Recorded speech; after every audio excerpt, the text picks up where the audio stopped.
Well, good day to all of our viewers and good day to Kathy and Sean. Here's another episode in the Upland Zoom room where we just like to showcase really interesting businesses and their owners and the journey, especially regional businesses. And we just like to have a chat about how they got where they are and where they reckon on going next. So Kathy and Sean from Stumpy's Roadhouse in Brookton, welcome. Thank you for joining us. Thanks, Ian. Thanks for having us. Now, you two have really come on, in my view, quite an interesting journey to get to this point in your business lives. Could you briefly recap it for us? I guess it started back in 1997 when a young boy went missing from Rockingham, just around the corner from where we're living. Okay. We just had our first child, and that cemented the fact that we didn't want to bring our kids up in the city. So we for a country business, initially a caravan park, came very close to two caravan parks, but they both fell through at the end, and we ended up buying a roadhouse. Okay. 21 years later. Yeah, okay, so you've been doing that for a while. In the meantime, and I know this from completely independent sources, you've established a reputation at Stumpy's for some really good food. That's nice to hear, especially from a variety of sources.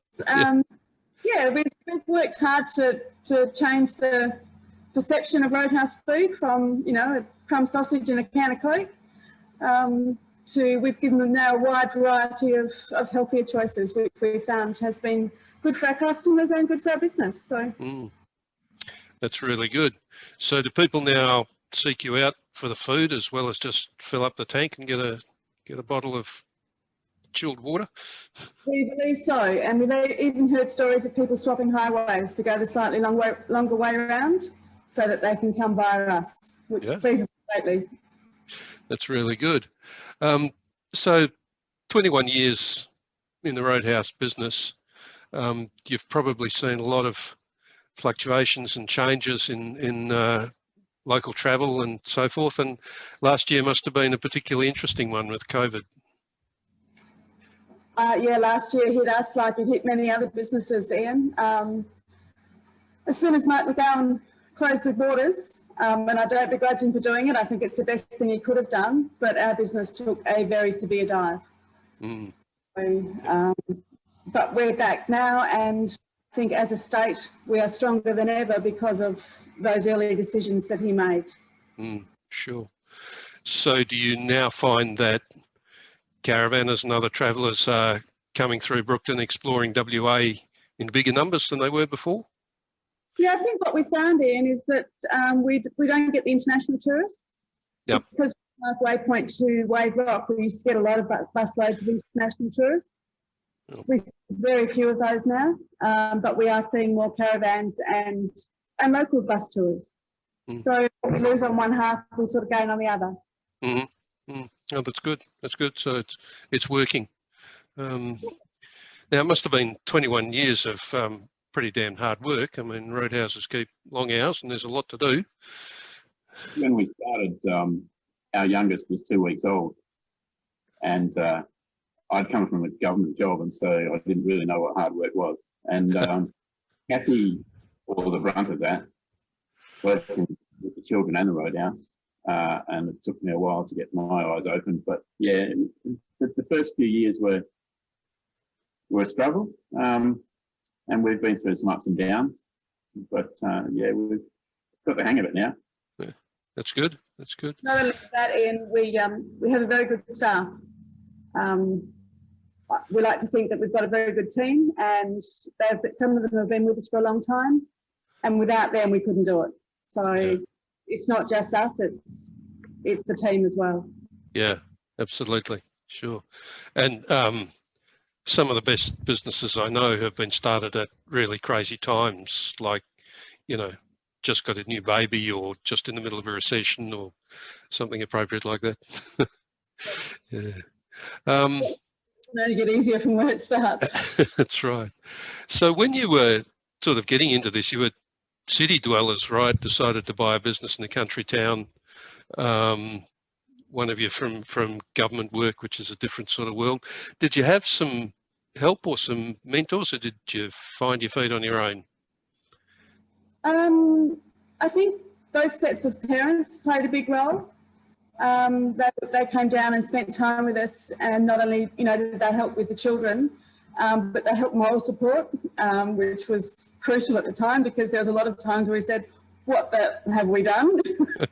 So Yeah. they were there to back us up in that. And there's a bit of business experience. There's a lot of business experience between the two sets of parents.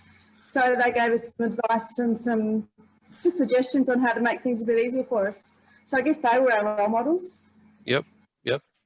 That's good to know. And did they have a background in business, or they're generally just supportive?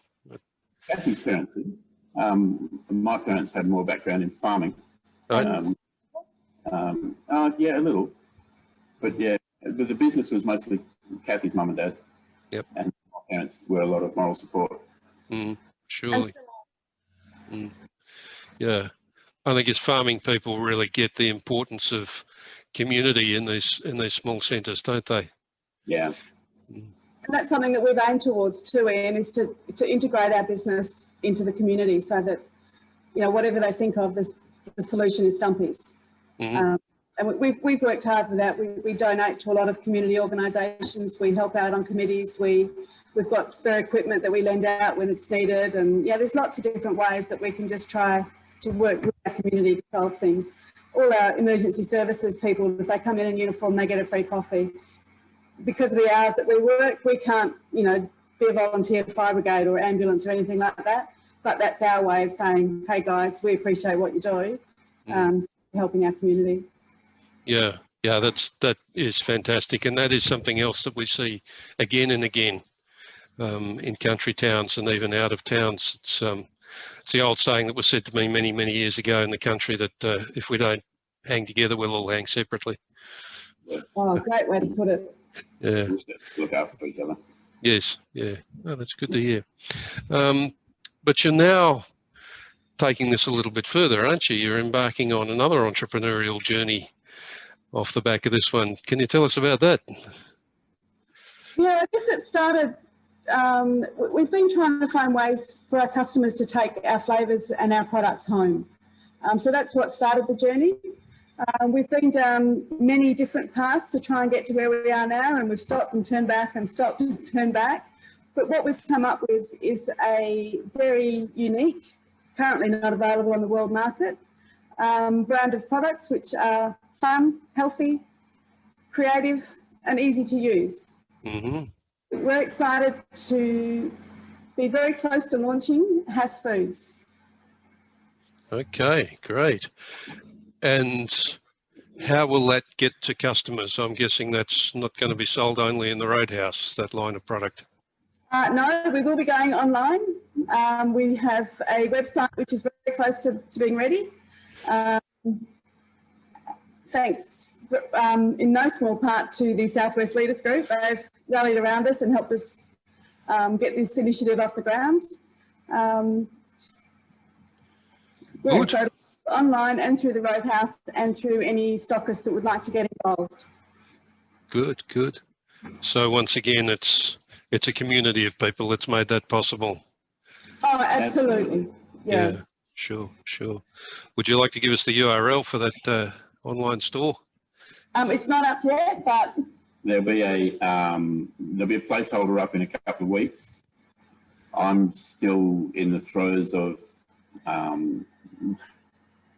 making the equipment all work properly, or not making it work properly, but getting it up and running properly so we can actually start production. Okay. We've got some brand new equipment that I've never had anything to do with before, so a bit of a learning curve there. Sure. Yeah, coming together. All right. Well, that is really exciting, and it's one of the things I really like about your story, that you have not only decided to take charge of your own lives in terms of you want to bring up the kids in a safe country environment and you're going to make a success of a business you've never been in before, but you're then building on that to create other business, other products, other benefits for people. I think that's great. It's wonderful. Thanks, Ian. We really feel like we want to make a difference. So on our journey to try and make our foods healthier, we've found ways to make it easy for families, because being a mother, I had 2 children that didn't want to eat their vegetables and didn't want to eat all the right foods. So that was also part of our journey on how we hide good nutrients in fun foods.